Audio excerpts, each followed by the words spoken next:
Me exigieron que le diera mi único riñón sano a mi hermano, el favorito. Cuando me negué por mi propia salud, falsificaron mis documentos médicos para forzarme. Esta es la historia de cómo finalmente me liberé. Si aún no estás suscrito al canal, haz clic en el botón de suscripción y activa la campanita para no perderte ninguna de nuestras historias. Tu apoyo significa todo para nosotros. Si esta historia te parece interesante, déjale un like. También me encantaría saber de qué ciudad eres, déjanos el nombre de tu ciudad en los comentarios. Ahora, empecemos con la historia.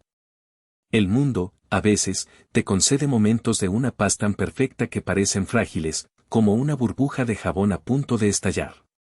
Yo estaba viviendo uno de esos momentos.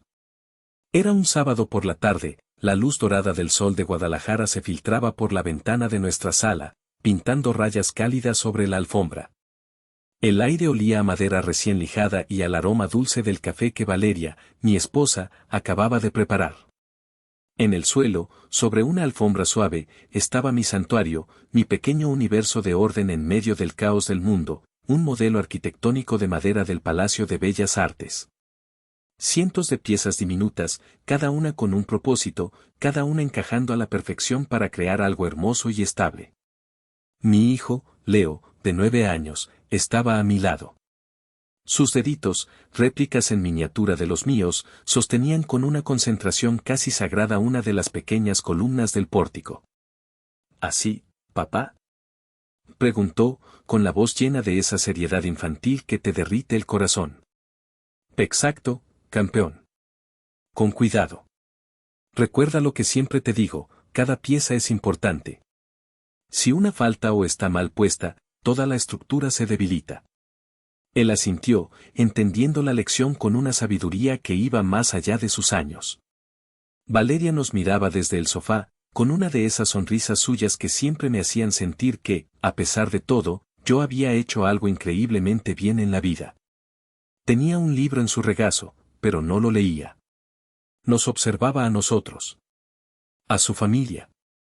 A la estructura que habíamos construido juntos, pieza por pieza, con amor y paciencia. En ese instante, yo era Elian, de 42 años, gerente de proyectos de TI, esposo de una mujer maravillosa y padre del mejor niño del mundo. Mi vida era como ese modelo, lógica, planificada, cada día una pieza colocada con cuidado para asegurar la estabilidad del mañana. Era un mundo que yo había diseñado, lejos, muy lejos, del desorden y la arbitrariedad de mi familia de origen. Y entonces, como siempre ocurre con las burbujas de paz, el teléfono sonó. El sonido agudo y estridente rasgó la tranquilidad de la tarde. Valeria y yo intercambiamos una mirada. Era el teléfono fijo, ese que casi nadie usaba ya, excepto para un propósito muy específico, las llamadas de mis padres. Me levanté, sintiendo un nudo familiar y helado formándose en la boca de mi estómago. Caminé hacia el aparato como un condenado camina hacia el patíbulo. Descolgué. Bueno. Elian, hijo. Soy yo. La voz de mi madre. No tenía el tono quejumbroso de siempre, ni el falsamente alegre que usaba en los cumpleaños. Era una voz grave, tensa. Una voz que yo no había escuchado en años, pero que reconocí al instante. Era la voz que usaba cuando algo andaba terriblemente mal. Necesitamos hablar, dijo, sin preámbulos. Es urgente. Es sobre Gael. Gael. Mi hermano mayor. El sol de su universo. El nudo en mi estómago se apretó hasta doler. Miré mi modelo a medio construir, tan ordenado, tan perfecto. Y supe, con una certeza que me heló la sangre, que el caos estaba a punto de llamar a mi puerta para derribarlo todo. Mientras conducía por el periférico hacia la casa de mis padres, con Valeria a mi lado en un silencio tenso pero solidario, mi mente se convirtió en un proyector de cine. La pantalla de mi memoria no mostraba una película agradable. Mostraba fragmentos, escenas sueltas de una vida entera siendo la sombra, el error de cálculo, la pieza defectuosa en la estructura familiar perfecta. La primera escena se proyectó con una claridad dolorosa. Tenía 10 años. El olor a antiséptico y el pitido monótono de las máquinas eran la banda sonora de mi vida en ese momento. Estaba en una cama del hospital civil, recuperándome de una pielonefritis aguda, una infección severa en mi único riñón funcional. Nací con una agenesia renal unilateral, una forma médica y elegante de decir que vine al mundo con una pieza faltante. Desde niño, mi vida había sido una serie de visitas a médicos, análisis, dietas estrictas y la advertencia constante del nefrólogo, el doctor Serrano: Elian, ese riñón es tu tesoro. Debes protegerlo como si tu vida dependiera de ello. Porque, literalmente, así era. Desde la ventana de mi habitación en el hospital, que daba a la calle trasera, podía ver un trozo del jardín de la casa de enfrente. Y fue allí donde los vi. Mis padres, mi padre con su brazo sobre los hombros de mi madre, ambos sonriendo con un orgullo que nunca me habían dirigido a mí. Y en el centro de su atención, Gael, 3 años mayor que yo, montado en una bicicleta nueva, una turbo de color rojo brillante con calcomanías de llamas. Era su regalo por haber ganado el primer lugar en las Olimpiadas de Matemáticas de su escuela. Recuerdo haber pegado mi frente al cristal frío de la ventana, sintiendo las lágrimas silenciosas rodar por mis mejillas. No era la bicicleta. Era la escena. La celebración de su éxito mientras yo luchaba contra el dolor en una cama solitaria. Ese día, nadie me visitó. Cuando mi madre llamó por la noche, su excusa fue: estábamos muy ocupados con la celebración de tu hermano, ya sabes cómo es. No queríamos traer los gérmenes del hospital a la fiesta. La película en mi mente cambió de escena. Ahora tenía 15 años. Era de noche. Se suponía que debía estar dormido, pero la sed me había despertado. Al pasar por el pasillo, escuché las voces de mis padres desde la sala. Discutían en susurros, pero sus palabras eran como cuchillos. No puede ser, decía mi padre, su voz un gruñido sordo. Y otra vez las facturas del hospital de Elian. Son una fortuna. Lo sé, viejo, lo sé, respondía mi madre, con un suspiro cansado que me atravesó el pecho. Olvídate del viaje a Cancún este año. Con esto, apenas nos alcanzará para pagar la colegiatura de Gael. Es que no es justo, continuaba mi padre. Gael nos da puras satisfacciones. Es listo, es sano, es popular. Y este otro solo nos trae problemas y gastos. A veces pienso que fue un error. Un error. Me quedé paralizado en la oscuridad del pasillo, con la palabra rebotando en mi cráneo. Un error. No era solo el dinero. Era yo. Mi existencia era el obstáculo para su felicidad, para sus vacaciones en Cancún, para la vida que ellos sentían que merecían. Regresé a mi cama sin beber agua, con el sabor amargo de esa palabra en mi boca. Esa noche aprendí a ser invisible, a no pedir, a no molestar. A disculparme por existir. La última escena antes de llegar a su casa fue la de mis 18 años. Había estudiado como un loco, no por pasión, sino por desesperación. La universidad era mi única vía de escape. Conseguí una beca parcial en el TEC de Monterrey para estudiar ingeniería en sistemas. Cuando se lo conté a mis padres durante la cena, esperando, estúpidamente, una pizca de orgullo, mi padre ni siquiera levantó la vista del periódico. «Qué bueno», murmuró. «Así nos ahorras un gasto». Mi madre añadió: «A ver si así te vuelves un poco más como tu hermano. Él nunca nos ha dado problemas con la escuela». 2 años después, cuando Gael se graduó de Administración de Empresas en la universidad privada más cara de la ciudad, mis padres organizaron una fiesta legendaria. Alquilaron un salón, contrataron un mariachi y un grupo de rock. Invitaron a más de 100 personas. Mi padre dio un discurso entre lágrimas sobre su hijo perfecto, su heredero, el que llevaría el apellido a nuevas alturas. Yo estaba en una esquina, con un vaso de refresco en la mano, sintiéndome como un extraño en mi propia familia. Fue esa noche cuando conocí a Valeria. Ella era amiga de una prima y, de alguna manera, me vio. Vio a través de mi invisibilidad. «Pareces perdido», me dijo, con una sonrisa amable. «Lo estoy», admití, sorprendido por mi propia honestidad. Hablamos toda la noche. Le conté de mi pasión por la tecnología, por crear sistemas ordenados a partir del caos. No le hablé de mi familia, pero ella pareció entenderlo todo sin que yo dijera una palabra. Valeria fue la primera pieza de mi nueva vida, la piedra angular de la estructura que yo anhelaba construir. Ya llegamos, dijo su voz suave, sacándome de mis recuerdos. Estábamos frente a la casa de mi infancia. La misma fachada de ladrillo, el mismo jardín impecablemente cuidado. Un lugar que para el mundo exterior parecía un hogar perfecto, pero que para mí estaba lleno de fantasmas y ecos de palabras hirientes. ¿Estás listo?, me preguntó, poniendo su mano sobre la mía. Su tacto era cálido, un ancla en mi mar de ansiedad. No, respondí con sinceridad. Pero vamos a hacerlo. Tomé una respiración profunda, como un buzo a punto de sumergirse en aguas profundas y peligrosas. Apagué el motor del coche, y con él, apagué a Elian, que era esposo y padre en su santuario de paz. Ahora tenía que ser, una vez más, solo el hijo. El hermano. La pieza de repuesto. El interior de la casa olía igual que siempre, una mezcla del perfume floral de mi madre y el limpiador de pino que usaba obsesivamente, como si quisiera borrar cualquier rastro de imperfección del mundo. Nada había cambiado. Los mismos muebles de madera oscura, pesados y solemnes como el ambiente que siempre reinaba allí. Las paredes estaban cubiertas de fotografías enmarcadas, una galería dedicada a la gloria de un solo hombre, Gael. Gael en su graduación, Gael ganando un trofeo de tenis, Gael en un viaje a Europa, Gael sonriendo con esa confianza deslumbrante que solo poseen aquellos que nunca han dudado de su lugar en el mundo. Había una o dos fotos mías, de niño, pequeño y con cara de asustado, escondidas en los marcos múltiples como si fueran un requisito incómodo. Mis padres nos recibieron en la puerta.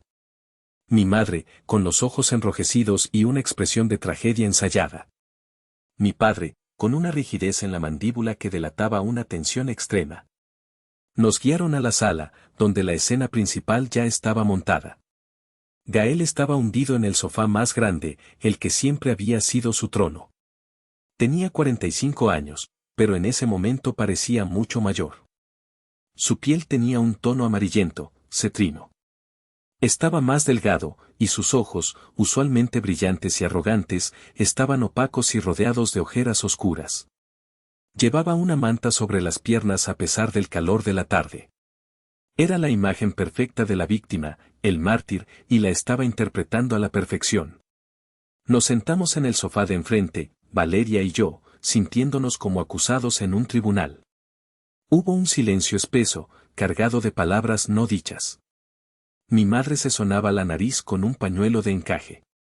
Mi padre carraspeaba, mirando un punto fijo en la pared. Finalmente, fue él quien rompió el hielo, con la delicadeza de un martillo rompiendo un cristal. Bueno, comenzó, sin mirarnos. Los llamamos porque hay una situación.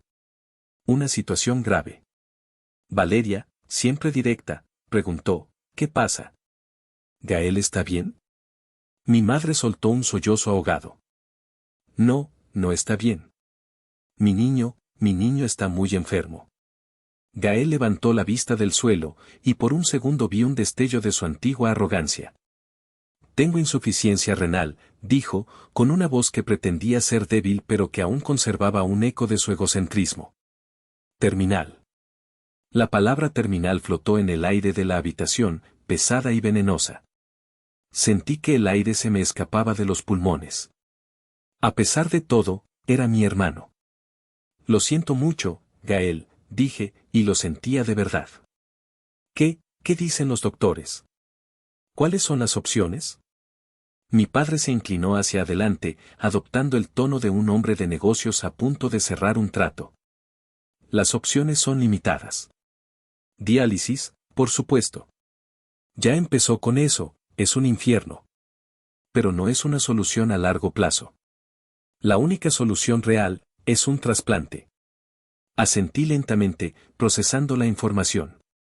¿Y está en la lista de espera? Sé que puede tardar, pero... La lista es para perdedores, Elian, me interrumpió mi padre, con un deje de desprecio.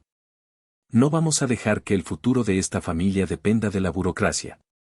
Hemos hecho pruebas. A todos. Mi madre levantó la cabeza, sus ojos fijos en mí, brillantes de lágrimas y de una extraña y febril esperanza. Ninguno de nosotros es compatible. Ni tu padre, ni yo, ni tus tíos. Nadie. El silencio que siguió fue el más largo de mi vida. Duró apenas unos segundos, pero en ese lapso, entendí. La llamada, la urgencia, la reunión. La puesta en escena. Todo encajó en su lugar con un chasquido horrible y definitivo. No me habían llamado para darme una mala noticia. Me habían llamado porque yo era la noticia. Solo una persona lo es, continuó mi madre, su voz ahora un susurro cargado de significado. Una persona es una compatibilidad perfecta. 6 de 6 marcadores. Los doctores dicen que es un milagro. Levanté la vista y mis ojos se encontraron con los de ella. Y en su mirada no vi a una madre preocupada por sus 2 hijos. Vi a una mujer dispuesta a sacrificar una pieza para salvar a su rey. Tú, Elian, dijo, finalmente. Tú eres su única esperanza. Eres el donante perfecto. La propuesta no fue una pregunta. No fue un ruego. Fue una declaración.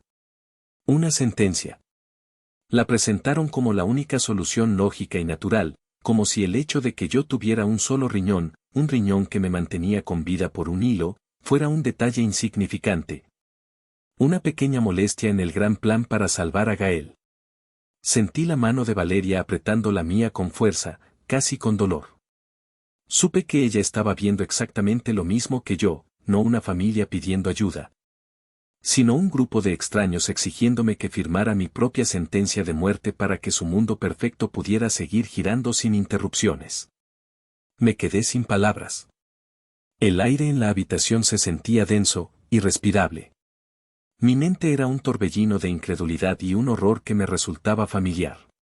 Era la misma sensación de cuando era niño y me culpaban por los gastos médicos, la misma sensación de ser un objeto, una herramienta cuyo único valor residía en su utilidad para los demás. Valeria fue la primera en reaccionar. Su voz, a diferencia de la mía, era firme como el acero. Un momento, dijo, y su tono cortó la tensión como un bisturí. ¿Son conscientes de lo que están pidiendo? ¿Se les ha olvidado que Elian solo tiene un riñón? Mi padre la miró con fastidio, como si su intervención fuera una impertinencia. No se nos ha olvidado nada, Valeria. Pero esto es un asunto de vida o muerte. Es una emergencia. Exacto. Replicó ella, inclinándose hacia adelante. Y la vida de mi esposo también está en juego. Su nefrólogo, el doctor Serrano, se lo ha dicho por más de 30 años, cualquier cirugía mayor, cualquier trauma, cualquier cosa que ponga en riesgo ese riñón, podría ser fatal para él. Pedirle que lo done no es una emergencia, es una locura. Mi madre agitó una mano en el aire, desestimando las palabras de Valeria como si fueran una exageración histérica. Por favor, los doctores siempre se ponen en el peor de los casos. Son demasiado cautelosos. Estamos hablando de salvar una vida. La vida de su hermano. Fue entonces cuando encontré mi voz. Temblaba, pero estaba allí. Mamá, papá, comencé, mirándolos a los ojos, buscando una chispa de la razón, del amor paternal que se suponía debía existir. No es que no quiera ayudar. Es que no puedo. Físicamente, no puedo. El doctor Serrano fue muy claro la última vez que me hice un chequeo. Mi función renal es estable, pero delicada. Si me quitan este riñón, yo podría no sobrevivir. Y si lo hiciera, mi vida dependería de una máquina de diálisis por el resto de mis días. Tengo un hijo, mamá. Leo me necesita. Esperaba, no sé qué esperaba. ¿Comprensión? Quizás uno, Dios mío, hijo, no nos habíamos dado cuenta de la gravedad, perdónanos. Qué ingenuo fui. Lo que recibí fue una transformación. El rostro de mi madre, antes compungido, se contrajo en una máscara de furia y decepción. Sus ojos se llenaron de lágrimas, pero esta vez no eran de tristeza. Eran lágrimas de rabia. ¿Cómo puede ser tan egoísta? siseó, y la palabra egoísta me golpeó con la fuerza de una bofetada física. Tu hermano se está muriendo. Se está apagando delante de nuestros ojos. ¿Y tú solo puedes pensar en ti mismo? ¿En tus pequeños riesgos? Siempre has sido así. Siempre pensando en ti, en tus enfermedades, en tus problemas. Mi padre se unió al ataque. Se puso de pie, su sombra cayendo sobre nosotros. Después de todo lo que hemos hecho por ti. Te mantuvimos con vida. Pagamos tus tratamientos, tus medicinas, tus doctores. Te hemos dado todo. ¿Y así es como nos pagas? ¿Negándole a tu hermano la oportunidad de vivir? Esto es una deuda, Elian. Una deuda que tienes con esta familia.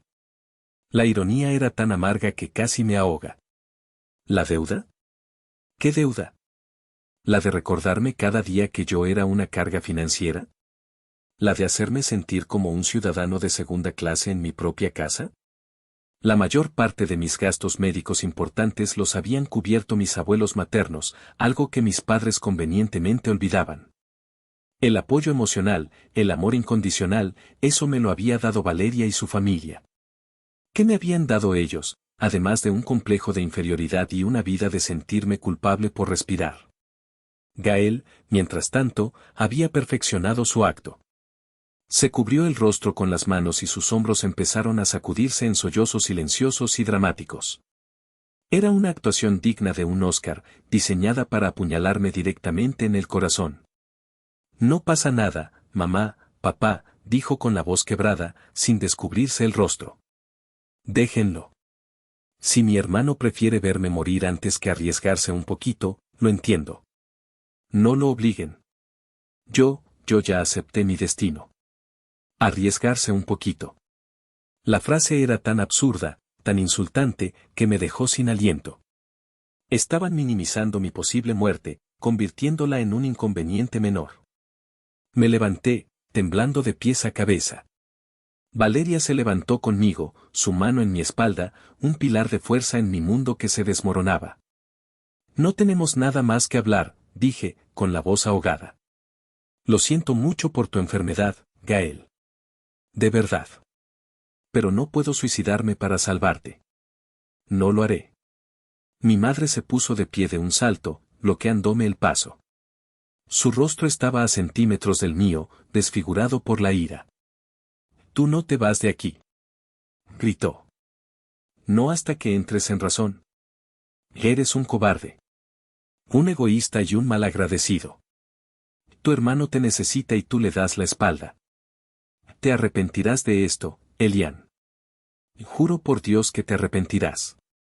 La empujé suavemente a un lado, sin violencia, pero con una firmeza que nunca antes había usado con ella. Salimos de esa casa, de esa sala de tribunal, y cerramos la puerta tras nosotros, dejando atrás los gritos de mi madre y los sollozos falsos de mi hermano. En el coche, me derrumbé. Apoyé la frente en el volante y lloré. Lloré por la crueldad, por la injusticia, por la confirmación final de que para ellos, yo no era un hijo, sino una póliza de seguro, una bolsa de órganos de repuesto para su verdadero tesoro. Valeria no dijo nada. Solo me abrazó, acariciando mi cabello mientras yo soltaba décadas de dolor reprimido. Cuando finalmente pude hablar, las palabras salieron en un susurro ronco. Tenían razón en una cosa, Val. ¿En qué? Preguntó ella, su voz llena de rabia contenida hacia ellos. En que soy egoísta. Porque a partir de hoy, voy a serlo. Voy a ser tan egoísta que voy a elegir vivir.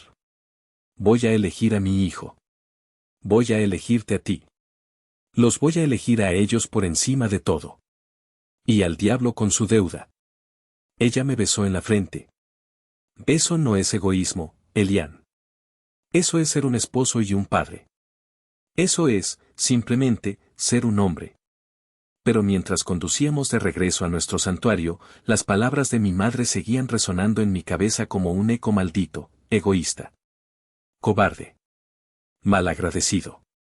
Te arrepentirás. Sabía que esto no había terminado. Esto era solo el principio de la guerra.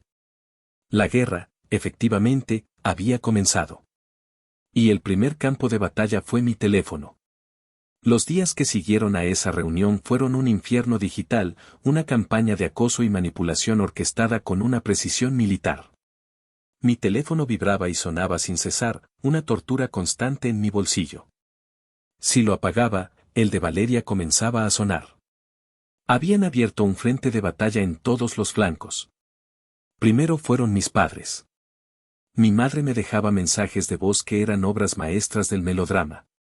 Lloraba, suplicaba, me acusaba de estar matándola de pena. No puedo dormir, Elian. Cada vez que cierro los ojos, veo a tu pobre hermano conectado a esa máquina. ¿Es que no tienes corazón? Mi padre era más directo, sus mensajes de texto eran secos y amenazantes, más te vale que reconsideres tu decisión. La familia es lo primero. No nos estás dejando otra opción. Luego, movilizaron a sus tropas, los monos voladores, como los llamó Valeria. Mis tías, mis tíos, primos lejanos con los que no había hablado en años. Todos llamaban con el mismo guión. Hola, mijo, soy tu tía Chela. ¿Cómo estás? Oye, supe lo de tu hermanito, qué cosa tan terrible, ¿verdad? Pobrecito, con lo bueno que siempre ha sido. La conversación siempre seguía el mismo patrón. Empezaban con una falsa muestra de preocupación, para luego deslizar el veneno.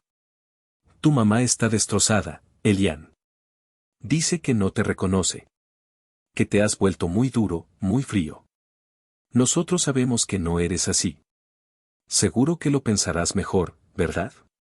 Por la familia.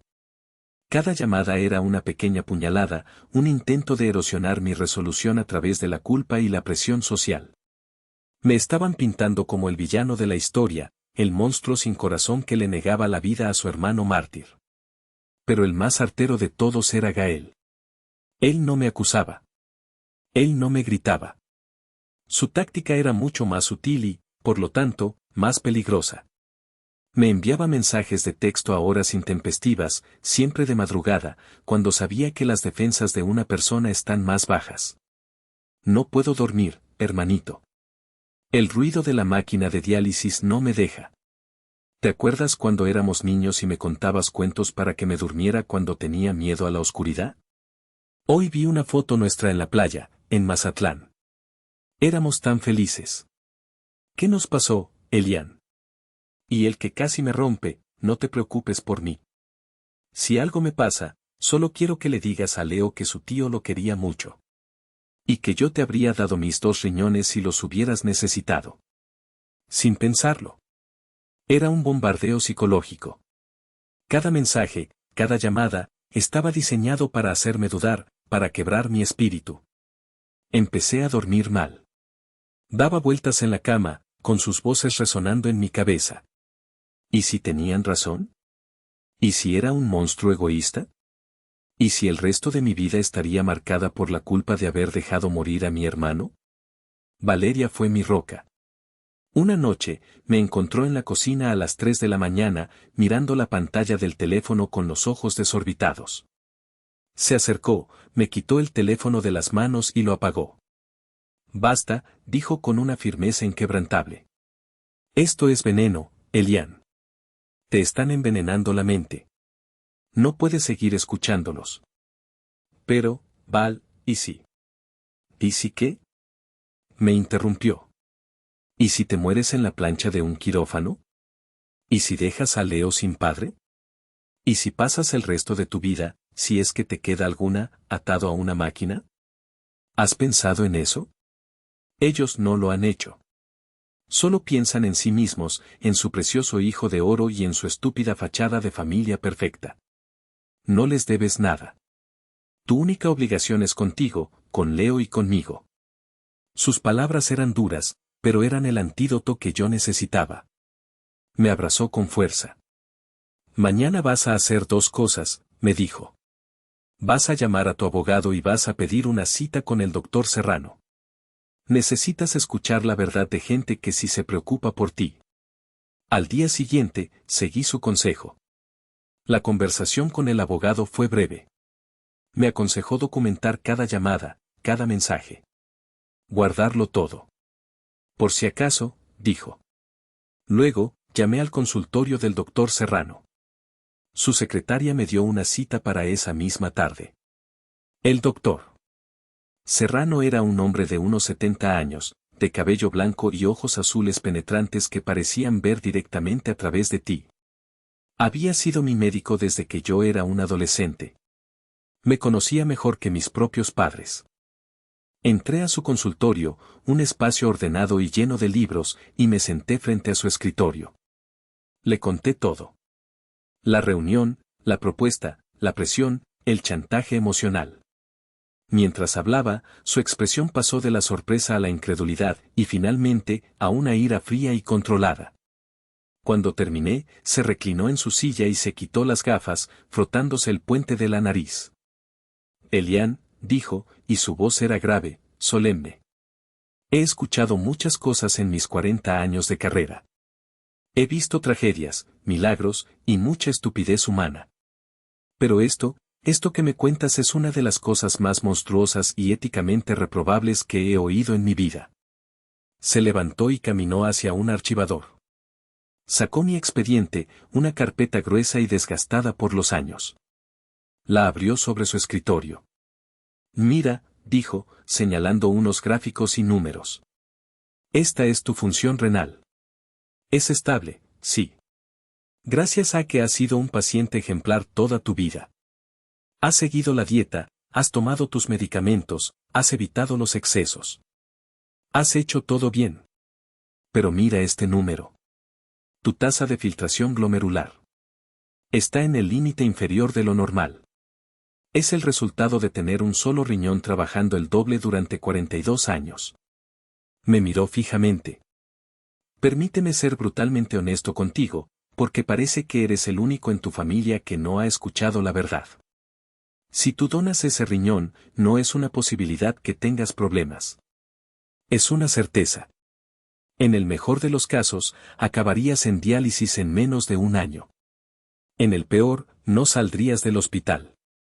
Tu cuerpo no podría soportar el trauma de la cirugía ni la carga de vivir sin un sistema de filtración adecuado. Lo que tu familia te está pidiendo no es un sacrificio. Es un suicidio asistido. Las palabras del doctor Serrano eran como un bálsamo, una validación que necesitaba desesperadamente.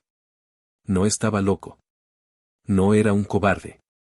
Mi miedo era real, estaba fundamentado en la ciencia, en la fría y dura realidad médica. Su petición no solo es inmoral, continuó, su voz vibrando de indignación. Es médicamente indefendible. Ningún comité de ética de ningún hospital respetable en este país aprobaría esta donación. Es imposible. Se sentó de nuevo y me miró con una compasión que me conmovió. Voy a hacer algo por ti. Voy a redactar un informe médico oficial, detallado y contundente. Explicaré con terminología médica precisa por qué eres un candidato absolutamente no apto para la donación. Lo haré tan claro que hasta un niño podría entenderlo. Se lo puedes mostrar a tu familia. Quizás, solo quizás, la ciencia pueda penetrar donde la razón y el amor filial han fracasado. Salí de ese consultorio sintiéndome más ligero, como si me hubieran quitado un peso de encima. Tenía la verdad de mi lado, certificada y por escrito. Pero esa noche, mientras le contaba a Valeria sobre la visita al médico, recibí una llamada de un número desconocido. Dudé en contestar, pero algo me impulsó a hacerlo. ¿Bueno? ¿Sobrino? Soy yo, tu tío Héctor. El tío Héctor era el hermano menor de mi madre, un hombre bueno pero de carácter débil, siempre eclipsado por mi padre. Tío, ¿qué pasa? Su voz era un susurro nervioso, como si temiera que lo escucharan. Sobrino, solo te llamo para decirte que te cuides mucho. Mucho. ¿A qué te refieres, tío? Tus padres están desesperados. Tu padre está como loco. Lo oí hablar por teléfono con alguien. Decía que si los médicos de aquí son unos cobardes, encontraremos a uno que no lo sea. Están buscando a otro doctor, Elian. Alguien que esté dispuesto a pasar por alto las reglas. Por favor, ten mucho cuidado. colgó antes de que pudiera responder. Me quedé helado, con el teléfono en la mano. La validación del doctor Serrano, mi alivio, todo se evaporó. Esto ya no se trataba de presión familiar. Se estaba convirtiendo en una conspiración. Y me di cuenta de que la batalla que se avecinaba sería mucho más oscura y peligrosa de lo que jamás había imaginado. Pasó una semana. Una semana de una calma antinatural y ominosa. Las llamadas cesaron. Los mensajes de texto se detuvieron. Era un silencio que, lejos de tranquilizarme, me ponía los nervios de punta. Era el silencio del mar antes de un tsunami. Valeria y yo estábamos en alerta máxima, esperando el siguiente movimiento, sabiendo que vendría. Y vino, en la forma de una llamada de mi madre. Su tono había cambiado drásticamente. Ya no era suplicante ni acusador. Era dulce, conciliador, falsamente amable. Hijo, hola. Sé que las cosas han estado tensas, comenzó, su voz melosa. Tu padre y yo hemos estado pensando. Quizás fuimos muy duros contigo. No entendíamos bien la parte médica. Nos gustaría invitarte a ti y a Valeria a tomar un café. Para hablar con calma. Sin presiones. Y, hemos invitado a un amigo de la familia que es médico. Para que nos ayude a entender mejor, a todos. Como un mediador. ¿Qué te parece?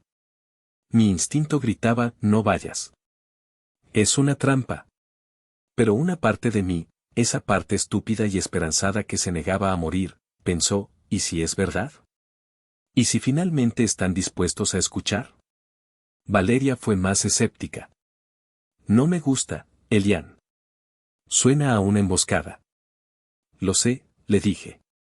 Pero tenemos que ir. Tenemos que saber qué están tramando. Iremos, escucharemos, y nos iremos. Y llevaremos el informe del doctor Serrano. El café era en un salón privado de un restaurante caro, una elección que ya de por sí era una declaración de intenciones. Mis padres y Gael ya estaban allí. Y con ellos, un hombre de unos 50 años, con un traje brillante y una sonrisa aceitosa que no me gustó nada. Elian, Valeria, qué bueno que vinieron, dijo mi padre, levantándose para saludarnos con una cordialidad forzada. Les presento al doctor Robles. Un viejo amigo y un excelente profesional. El doctor Robles nos estrechó la mano. La suya era suave y húmeda. Un placer, dijo. Sus padres me han contado la difícil situación que atraviesan. Estoy aquí para ayudar a facilitar el diálogo. Nos sentamos. La conversación comenzó con banalidades, el clima, el tráfico. Era una farsa incómoda. Finalmente, mi padre carraspeó y puso una carpeta de cuero sobre la mesa. Bueno, al grano, dijo. Entendemos tu preocupación por tu salud, Elian. De verdad. Y por eso le pedimos al doctor Robles que revisara tu historial. Para tener una segunda opinión, una visión fresca. El doctor Robles abrió la carpeta. He revisado los informes que tus padres me proporcionaron, dijo, con un tono pomposo y profesional. Y aunque entiendo la preocupación inicial, creo que el riesgo ha sido magnificado. Sentí un escalofrío. ¿Qué informes? Pregunté. Yo no he autorizado a nadie a compartir mi historial médico. Mi padre me hizo un gesto para que me calmara. Son copias de tus últimos estudios, hijo. Las teníamos guardadas. No es nada ilegal. El doctor Robles continuó, ignorando mi pregunta. Tu condición, la agenesia renal, está bien documentada. Sin embargo, la función de tu riñón restante es excepcionalmente buena. Con los cuidados adecuados y la tecnología actual, una nefrectomía de donante vivo es un procedimiento notablemente seguro. El riesgo de complicaciones a largo plazo es estadísticamente bajo. Las palabras que usaba eran médicas, pero el mensaje era claro, estaba mintiendo. O, peor aún, estaba interpretando los datos de una manera deliberadamente engañosa.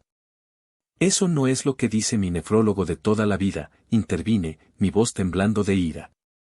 El doctor Serrano, que tiene mi expediente completo desde hace 30 años, dice que sería un suicidio.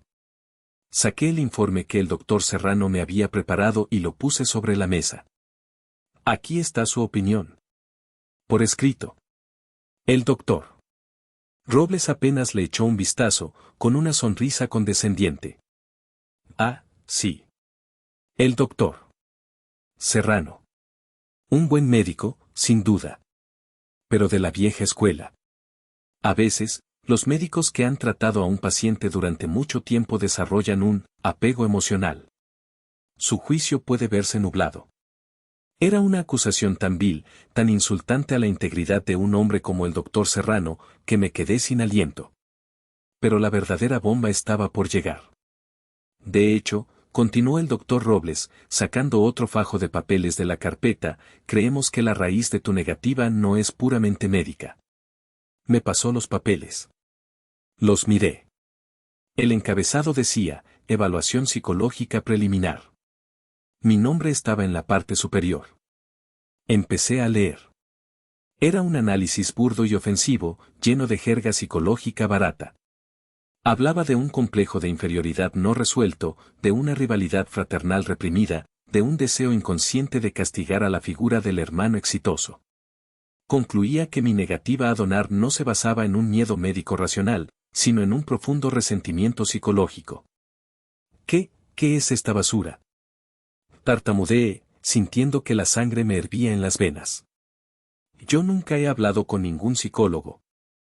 Esto es un invento. Mi madre me miró con sus ojos de mártir. Hijo, un amigo psicólogo de tu padre analizó la situación, lo que le contamos de tu infancia, tu actitud, y llegó a esta conclusión. Solo queremos entenderte, ayudarte a superar este bloqueo para que puedas hacer lo correcto. Y entonces, lo vi todo con una claridad aterradora. La calma. La llamada conciliadora. El médico amigo. No era una negociación. Era un golpe de estado. Habían falsificado mi historial médico, omitiendo los datos más peligrosos. Y habían inventado una evaluación psicológica para anular mi voluntad, para pintarme como un loco resentido cuya opinión no era válida. Su plan era presentar este paquete de mentiras a un comité de ética de algún hospital de dudosa reputación, con un cirujano cómplice, y forzar la donación. Estaban, literalmente, conspirando para matarme, justificándolo con un manto de falsa preocupación médica y psicológica. Me puse de pie de un golpe, tirando la silla hacia atrás.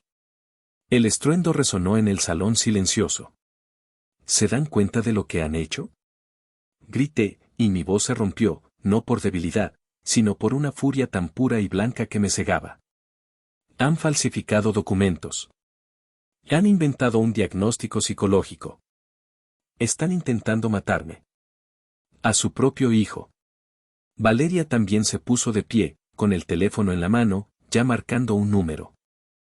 Esto se acabó. Están cometiendo un fraude. Y vamos a denunciarlos. Mi padre se levantó, su rostro rojo de ira. No te atrevas a hablarnos en ese tono, malagradecido. Lo hacemos por tu bien. Por el bien de la familia. Pero fue mi madre quien pronunció las palabras que se convirtieron en el epitafio de nuestra relación. Se levantó, con una frialdad en los ojos que nunca antes había visto, y dijo, con una voz desprovista de toda emoción. Hice lo que cualquier madre haría por su hijo perfecto. Gael merece vivir. Tú siempre fuiste una carga. Una carga. La palabra que había escuchado en susurros en el pasillo de mi infancia, ahora dicha a la cara, con una crueldad desnuda. Esa palabra me liberó. Rompió la última cadena invisible de culpa y obligación que me ataba a ellos. Tomé la mano de Valeria. Vámonos, dije.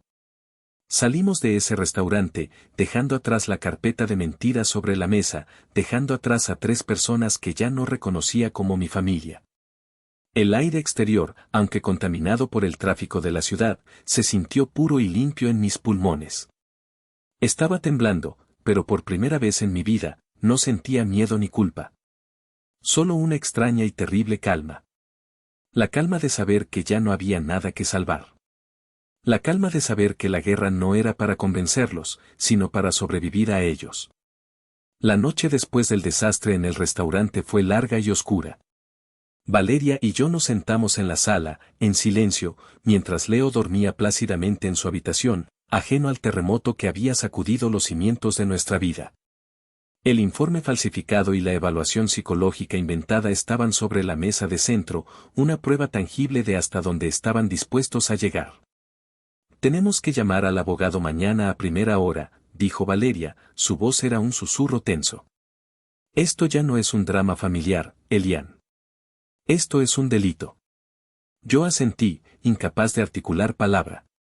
Mi mente seguía reproduciendo la cara de mi madre, su voz fría diciendo tú siempre fuiste una carga.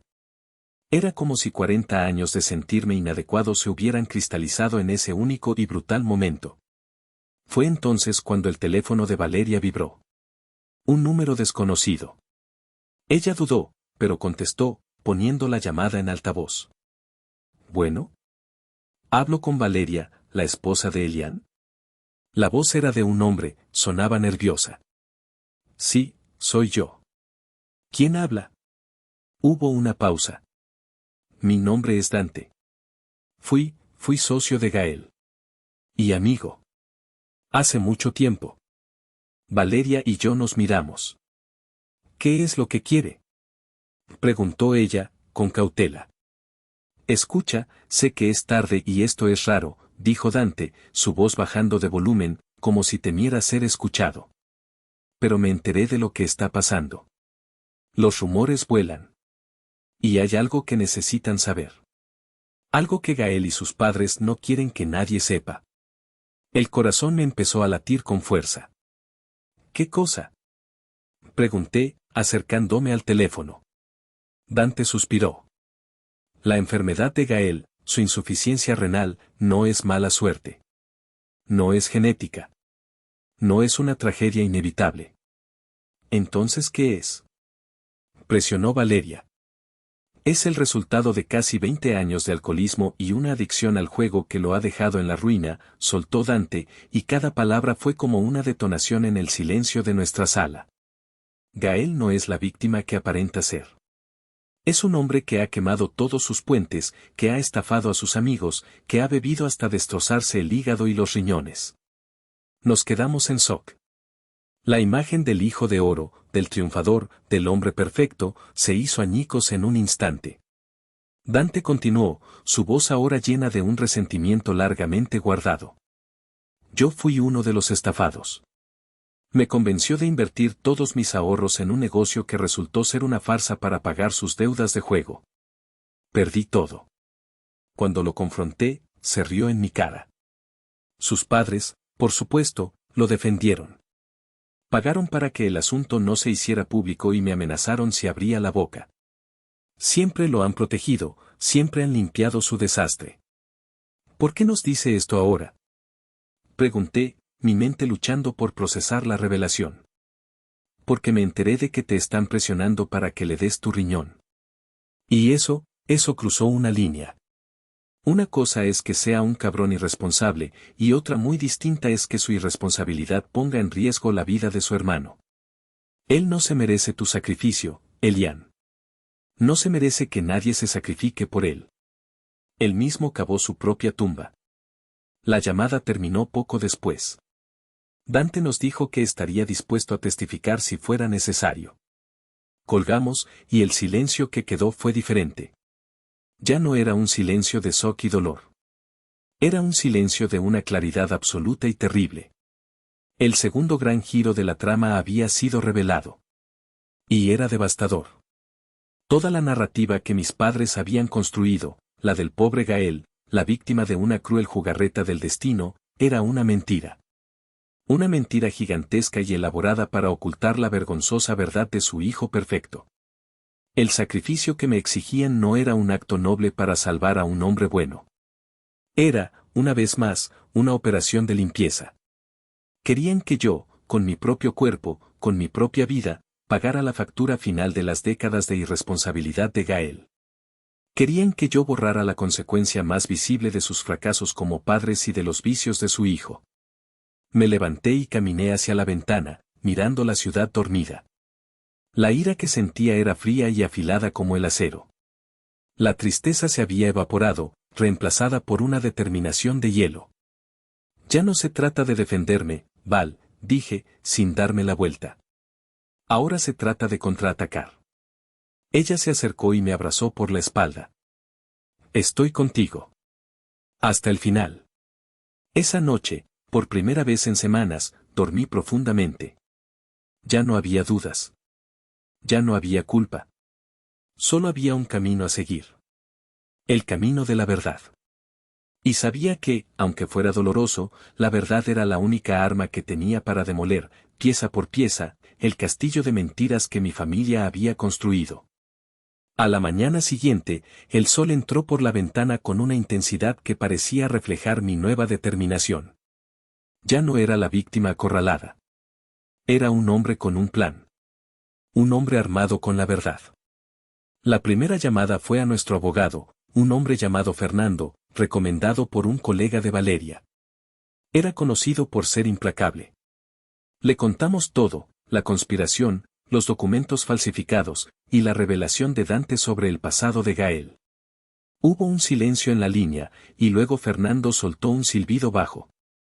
Esto es dinamita pura, dijo, y pude casi oír su sonrisa a través del teléfono.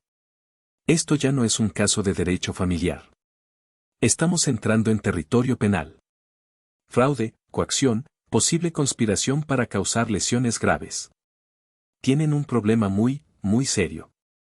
¿Qué hacemos? Le pregunté.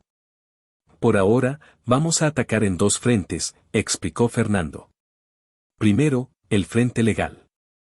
Voy a redactar una carta de cese y desistimiento tan aterradora que no volverán a atreverse a buscarte ni para pedirte la hora. Les haremos saber que tenemos pruebas de la falsificación y que no dudaremos en presentar una denuncia penal ante el Ministerio Público. Mencionaremos la posible revocación de la licencia del Dr. Robles. Eso debería ser suficiente para que retrocedan. ¿Y el segundo frente? Preguntó Valeria. El segundo frente es el familiar. Y ese, Elian, te toca a ti. Pero no lo harás solo. Pasamos la siguiente hora elaborando la estrategia. Fernando fue claro, no debíamos parecer vengativos. Debíamos parecer razonables, heridos, pero firmes. La verdad era nuestra mejor arma, y debíamos usarla con la precisión de un cirujano. Después de colgar con el abogado, me senté frente a mi computadora. Abrí un nuevo correo electrónico. En el campo para, empecé a añadir las direcciones de toda mi familia extendida, tíos, tías, primos. Todos los que me habían llamado para presionarme, todos los que habían escuchado la versión distorsionada de la historia. Mi primer impulso fue escribir un correo lleno de rabia, de acusaciones. Pero recordé las palabras de Fernando. Precisión de cirujano. Así que respiré hondo y empecé a escribir el correo más difícil y liberador de mi vida. Querida familia, comencé. Les escribo hoy con el corazón apesadumbrado, pero con la necesidad de aclarar una situación que se ha salido de control y que ha causado un dolor inmenso a mi esposa, a mi hijo y a mí. Como muchos de ustedes saben, mi hermano Gael está gravemente enfermo y necesita un trasplante de riñón. Y como también saben, se me ha pedido que sea el donante. He recibido muchas llamadas y mensajes de ustedes, expresando su preocupación por Gael y, en muchos casos, su decepción por mi negativa. Quiero que sepan la verdad. No desde el melodrama o la manipulación, sino desde los hechos médicos y la realidad. Mi negativa no es por egoísmo, ni por falta de amor a mi hermano. Mi negativa es un acto de supervivencia. Como algunos de ustedes recordarán, nací con un solo riñón. He vivido toda mi vida bajo estricto cuidado médico para protegerlo. Adjunto a este correo un informe detallado y firmado por mi nefrólogo, el doctor Alfonso Serrano, quien ha supervisado mi salud durante los últimos 25 años.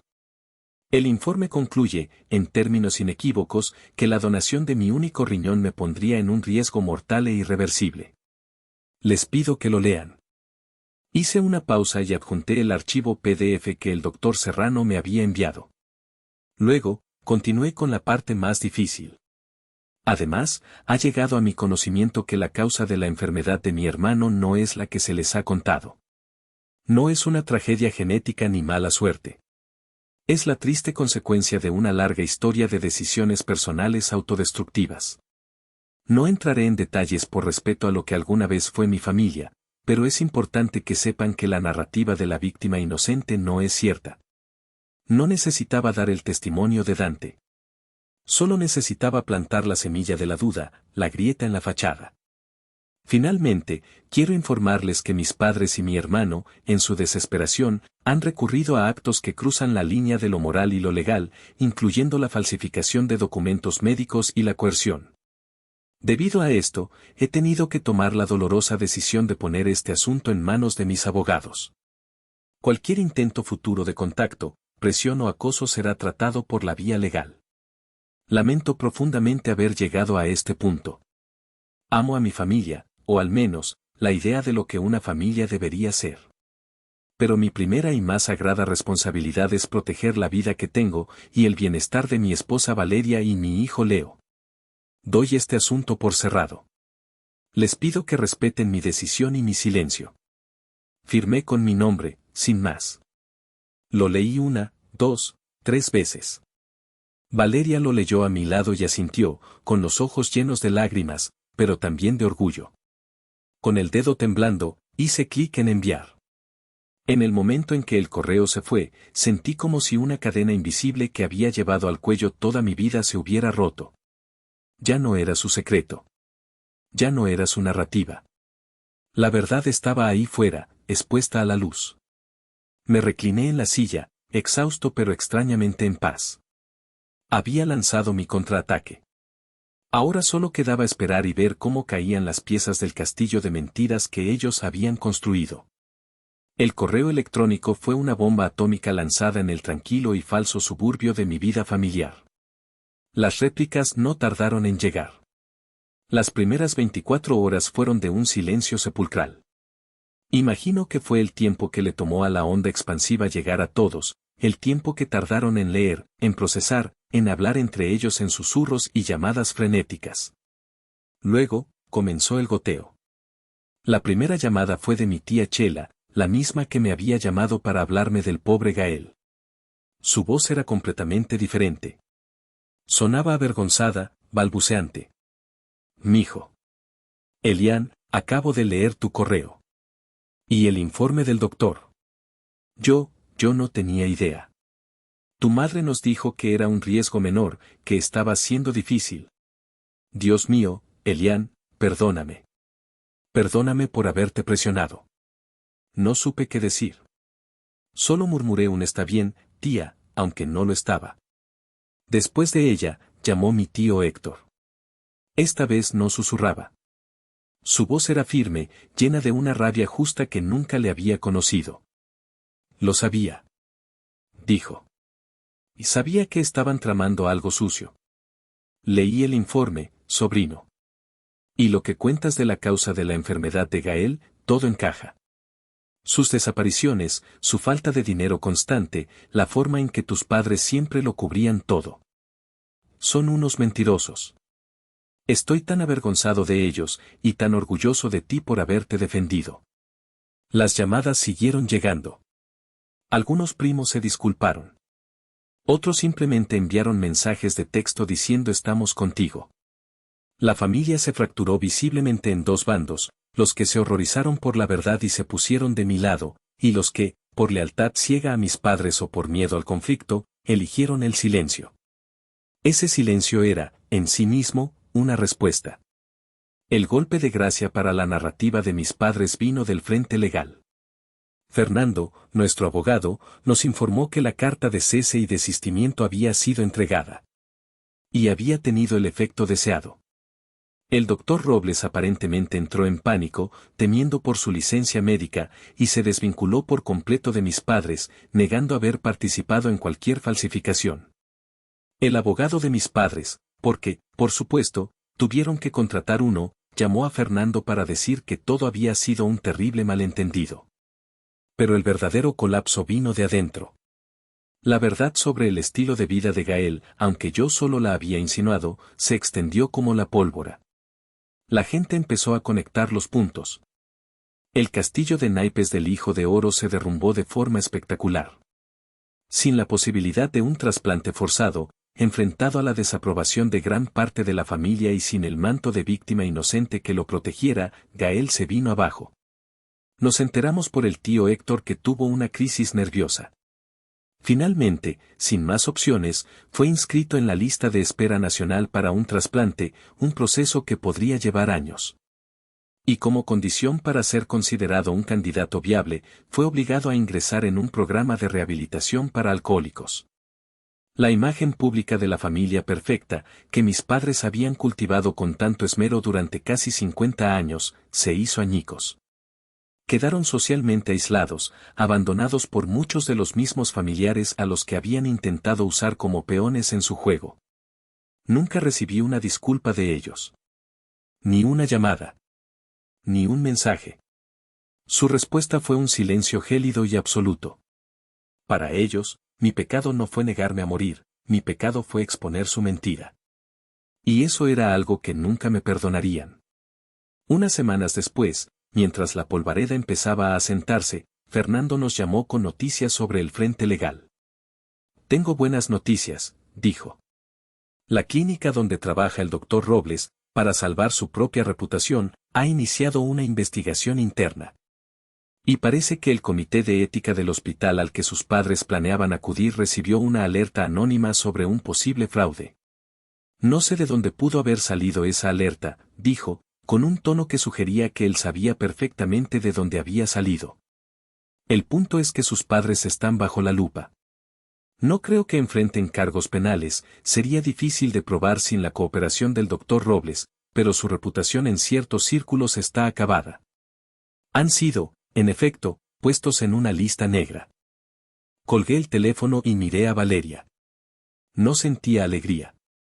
No sentía el placer de la venganza. Solo sentía una profunda y abrumadora tristeza por lo que se había perdido. Por la familia que podría haber sido y nunca fue. Y, al mismo tiempo, sentí una inmensa sensación de paz. Las ruinas de su mentira se habían convertido en los cimientos de mi libertad. El silencio en mi teléfono ya no era ominoso, era pacífico.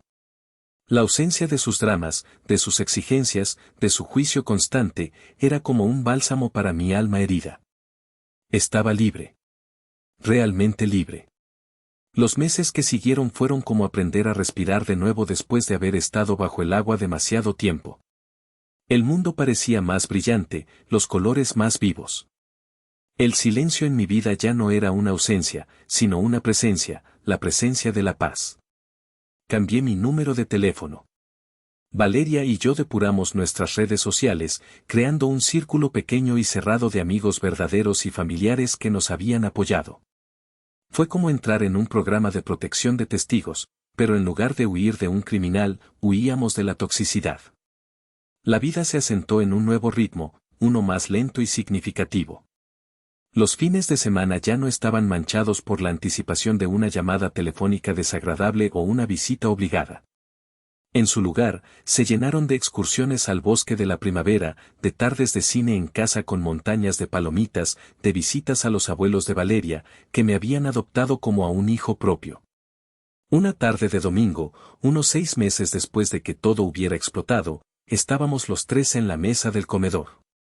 Sobre ella, terminado, pulido y magnífico, estaba el modelo del Palacio de Bellas Artes. Habíamos tardado meses en completarlo, trabajando en él un poco cada fin de semana. Se había convertido en nuestro proyecto familiar, nuestro ritual. Leo, con un cuidado infinito, colocó la última pieza, la pequeña cúpula de cobre que coronaba el edificio. Encajó perfectamente. Lo logramos, susurró, con una mezcla de asombro y orgullo. Sí, campeón, le dije, alborotándole el pelo. Lo logramos. Juntos. Valeria me tomó de la mano por encima de la mesa. Sus ojos brillaban. En ese momento, mirando la estructura completa frente a mí, y a la pequeña y perfecta estructura de mi propia familia a mi lado, tuve una epifanía. Toda mi vida me había sentido como una pieza defectuosa, una que no encajaba en la caja. Había intentado desesperadamente cambiar mi forma, limar mis bordes, para caber en el diseño que mis padres habían creado. Pero nunca funcionó. Porque el diseño estaba mal. Estaba construido sobre cimientos de mentiras, favoritismo y amor condicional. Mi familia, la que yo había construido con Valeria, era diferente. Era como nuestro modelo de madera. Cada pieza era elegida con cuidado. Cada pieza era esencial. Cada pieza era valorada por lo que era, no por lo que se esperaba que fuera. Si una pieza se debilitaba, las otras la sostenían. No la desechaban. El tío Héctor nos visitaba a veces, siempre a escondidas de mi madre. En una de sus visitas, trajo una vieja caja de zapatos llena de fotografías. Tu madre iba a tirarlas, dijo, con tristeza. Dijo que no quería tener recuerdos de la decepción. Abrí la caja. Estaba llena de fotos mías de bebé y de niño pequeño, fotos que yo nunca había visto. En ellas, yo era un niño sonriente, ajeno a la dinámica tóxica que se gestaba a mi alrededor. En una de ellas, mi abuelo materno, ya fallecido, me sostenía en brazos, mirándome con un amor puro e incondicional. Miré esa foto y sentí que las lágrimas me quemaban los ojos. Ese niño merecía protección. Merecía ser amado por ser quien era. Y me di cuenta de que, al negarme a sacrificarme, al enfrentarme a mis padres, finalmente le había dado a ese niño asustado dentro de mí la protección que nunca tuvo. Me había convertido en mi propio defensor. La historia con mi familia de origen no tuvo un cierre de película. No hubo una confrontación final con música dramática. Simplemente se desvanecieron. Se convirtieron en extraños con los que compartía un apellido y un pasado doloroso. Supe, por rumores, que Gael seguía en la lista de espera, luchando con sus demonios. Supe que mis padres vivían una vida solitaria, amargados en el castillo de su orgullo herido. Pero sus vidas ya no eran parte de la mía. Mi historia, la que importa, es la que sigo construyendo cada día. Es la risa de Leo cuando le cuento un chiste malo. Es la forma en que Valeria me mira por encima de su taza de café por la mañana. Es la sensación de la madera bajo mis dedos mientras planeamos nuestro próximo modelo. Aprendí que la familia no siempre es la sangre que corre por tus venas. A veces, la verdadera familia son las manos que sostienen las tuyas cuando estás a punto de caer. Aprendí que decir no a aquellos que te harían daño no es egoísmo, es el acto más profundo de amor propio. Y aprendí que, a veces, para construir algo nuevo, hermoso y fuerte, primero tienes que tener el coraje de alejarte de las ruinas de lo que te estaba destruyendo. Mi nombre es Elian. Y esta es la historia de cómo dejé de ser una pieza de repuesto y me convertí en el arquitecto de mi propia vida.